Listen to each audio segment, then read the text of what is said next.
হ্যাঁ, এবার ডিভোর্স চূড়ান্ত।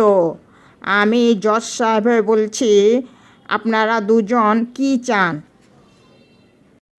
জজ সাহেব, জজ সাহেব, আমি আমার ছেলেকে চাই। আমার ছেলেকে আমার কাছে দিয়ে দিন।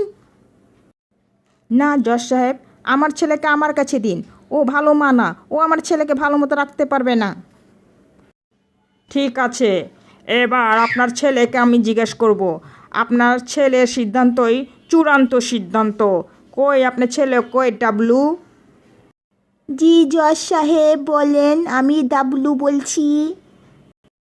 এবার বলো ডেবলু বাবা, তুমি কার সাথে থাকতে চাও, বাবার সাথে নাকি মায়ের সাথে?